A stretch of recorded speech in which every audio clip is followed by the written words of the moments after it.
So thanks everybody for coming. This is so beyond what I think my expectations were when we first started talking about this. And before I get started, I wanted to give one very, very important shout out. So I've been doing this for over 12 years, do a lot of this kind of stuff. And despite doing that for so long, I think this might actually be the first time, or at least the first time in a long time, that my wife is here. And she's in the back of the audience. So thank you, Marissa. You are my life. We've been together forever. I just love that she's here and gets to see all of you guys and what we're doing here. So what am I talking about? Why am I up here? So I'm going to cover a couple different things. And one of the other things that we've learned over the last 12 years is that half our job is to build tools and systems and measurement for you guys to do your jobs better. But the other half of it is actually helping you figure out how this stuff works. And I think one of the ways that we've done that is we've really observed brands that are killing it, right? Like a Youth to the People who's in the front of the crowd, or Supergoop who's here, or many of the other people that are here. And so what we wanted to do is share our learnings and our observations from working with those people, number one. And I think number two, what we wanted to do was show you how big that impact is, right? I'm going to prove to you how big that is. It's going to be fun. So let's start at the top in terms of one of the first things that we learned. So the first things that we learned is this isn't about going out and paying Kim Kardashian to talk about you, right? This isn't finding one big influencer and having her do a sponsored post. This is about building a very large community, in many cases tens of thousands, sometimes hundreds of thousands of influencers that are supportive of your brand, that are deeply connected to your brand, that love your products, and that talk about it all the time because they're passionate about it, not just because they're getting paid to do it. And you'll see brands listed there like Disney+, NHL, Lululemon, right? Tens of thousands of influencers, hundreds of thousands of pieces of content. But this isn't reserved just for the Red Bulls of the world. So if you look all the way down to the 100th brand in our makeup rankings, Joan Rhodes Beauty, which is an amazing brand co-founded by Bobbi Brown, they're going to get 2,000 influencers and 13,000 pieces of content created about them in the last 12 months. It is enormous, right? These are big programs, and they're very difficult to manage. But that's the first thing that we learned. It's about thousands, not dozens. The second thing that we learned is invest early. So you want to build a relationship with Kim Kardashian when she was Paris Hilton's assistant? Not today, right? Not that it's not good to be friends with Kim. I'm not personally, but I'm sure that it's a good thing to do. But because what happens is when you start working on those relationships early, and particularly when you support them and help them grow their careers, they want to support you. And those little guys, they grow into big guys. So if you look at influencers that have between 0 and 100,000 fans, about 1 out of every 20 of those will graduate and will pass 100,000 fans next year. And then once they get past 100,000 fans, it's kind of like a rock rolling downhill. They professionalize, they go full time, they start investing, creating more content. And so then you'll see about 1 out of every 4 will surpass 300,000 fans the next year. About 1 out of every 3 will surpass 1 million fans the following year. And so when you're investing in these little guys and these micro influencers, you're really investing in the future. And from a data-driven perspective, what we find is that brands that over-index with that group tend to grow faster the following year, right? Because they grow with them as they progress their careers. I think the second thing, and this is deeply connected, is they really focus on long-term relationships. So what do I mean by long-term? Long-term is not about 3 months, it's about 3 years. So what I'm showing you here is a relationship between Lindsey Vonn and Gucci. Lindsey Vonn, the Olympic skier. She got a couple million fans on Instagram. In 2022, she was the number 31 influencer for Gucci overall, which Gucci's got 15,000 influencers. Being in the top 30 is a big deal. And if you look very specifically at how her relationship evolved, it started with 1 post in 2019, then 7, then 32, then 57, right? And if you look very specifically about how they interacted, it started with her first just organically wearing Gucci slides to an event. Then they started integrating her into campaigns and experiences. And then eventually, by 2022, they actually did a collection together, a formal collaboration, did a podcast together. She's at the family dinner. And this is what we see, right? These are the patterns that we see over and over and over again. And again, it's like, why does Business of Fashion and Women's Wear Daily include our data? It's like we've gotten to know the editors over the last decade, right? And that's how these things are built. And again, it's not just an individual, right? This isn't anecdotal. So if you're to look at the relationship between retention, which is your ability to get Lindsay to keep talking about you year after year after year, and growth, It is far and away the most predictive metric we have for growth. You want to grow your EMV, you better keep people around. In the same way that if you have a product out there and you put it out there and your repurchase rates are 10%, probably not going to do very well, right? 50%, roughly 5 times as good. And so for us, this is the most predictive metric we have. I'm showing you it here for luxury, but this is it in entertainment, same in patterns. This is it in beauty. The R-squared in beauty, or makeup specifically, is 0.96. It is 96% of the problem. There is almost nothing in the world as predictive as this concept. And so I think focusing on, again, and to put it into perspective for people that may not be from the influencer industry, you can imagine as if I got Glamour magazine to write 10 articles about me last year, I want them to write 12 articles about me this year. And on top of that, not only do I want to keep that relationship, I also want Vogue to talk about me as well. And so I have to recruit new people and then convert them into repeat influencers or creators over time. The next thing that's really critical, so I had the CMO of Gucci on our podcast, humble brag. I still have a Hawaiian Gucci shirt that I planned on returning, but he told me that Conor McGregor actually wore it to an event, so now I have a $1,300 Hawaiian shirt. Thanks, CreatorIQ. So I had him on the podcast, and he's like, yeah, you know, one of the things that's crazy is like, I told Vogue, I have a bigger audience than you. My audience is bigger than your audience. That's wild, right? That has not ever existed in the history of brands, media, et cetera, that the brands now have a bigger audience than both the publishers and the influencers, the vast majority of the time. And so the other pattern that we see brands do is they leverage their audience, right? They leverage their traffic to benefit the influencer. So what do I mean by that? I think the best example of it is Fashion Nova. So Fashion Nova is the #1 brand we track in all of apparel. I'll show you some data on them later. Richard, who's their CEO, estimates that 10% of all of the traffic to their website has no intention of ever buying a product. They have no intention. They're not there to shop. The reason they are there is because Fashion Nova releases new collections almost every day, and they have to choose models for those collections.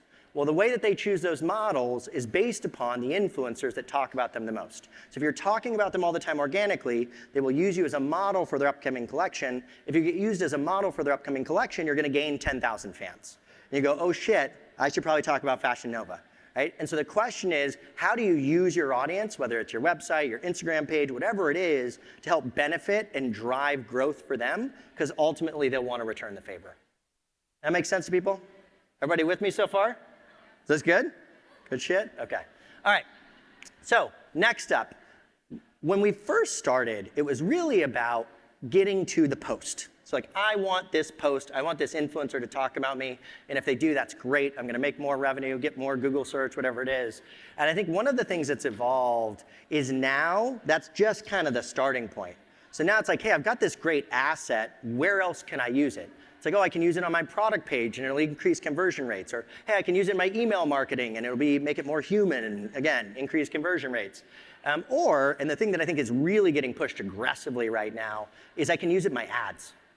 And so you'll see a TikTok stat here. This is from the last presentation they gave at our last event.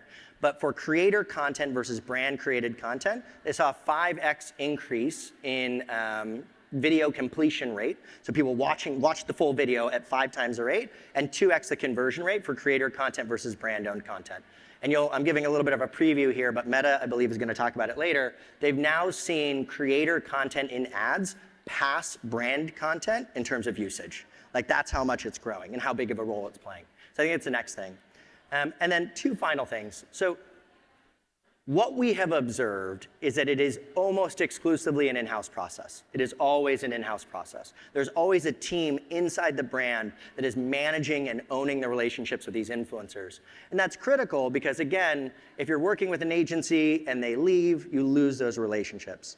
But, and a very, very important but, that doesn't mean you don't work with agencies. Agencies are very critical. So more than half of our customers have somebody else that logs into our software and interacts with it. And that's just the people that are logging in. And a big part of the reason that we did this event is like, I want to bring this ecosystem together, right? I want to have the seeding and gifting people and the campaign and strategy people and the talent management people and the affiliate people all in the same room, because fundamentally, if you want your program to be successful, it requires an ecosystem of support, just like any other marketing channel you have. And so my goal with this, as we go further is to really be at the center of this ecosystem and bring everybody together.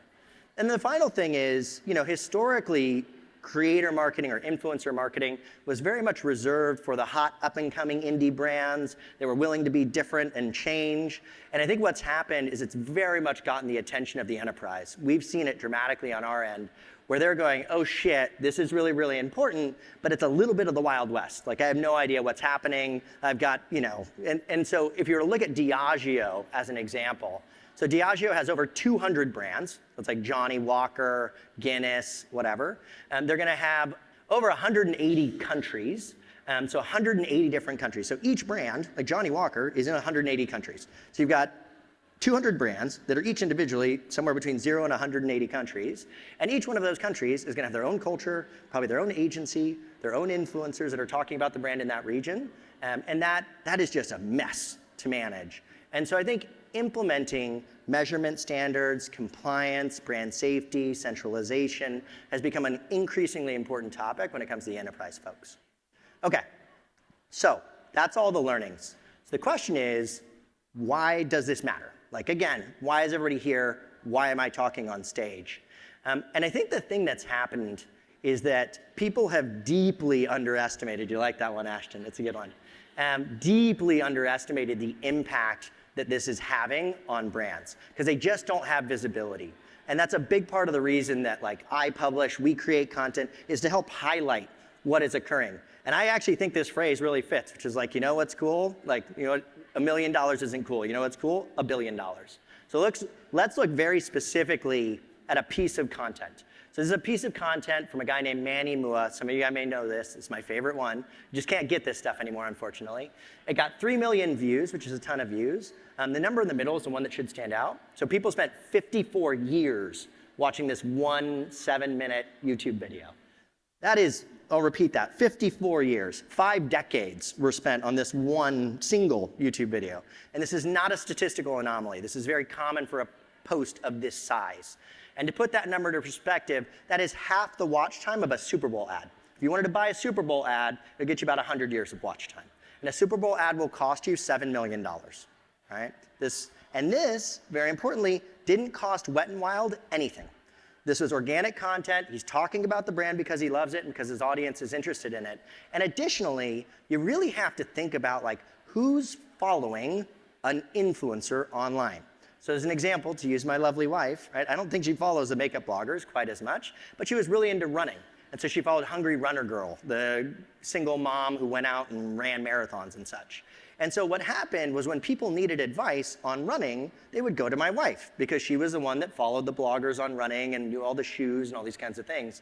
And so you have to think about the offline dynamics that occur when you impact this person. And then again, going back to the idea that this is organic content versus sponsored content, this is going to be significantly more convincing than an ad, right? This is going to be much more convincing than an Instagram ad in terms of actually buying the product.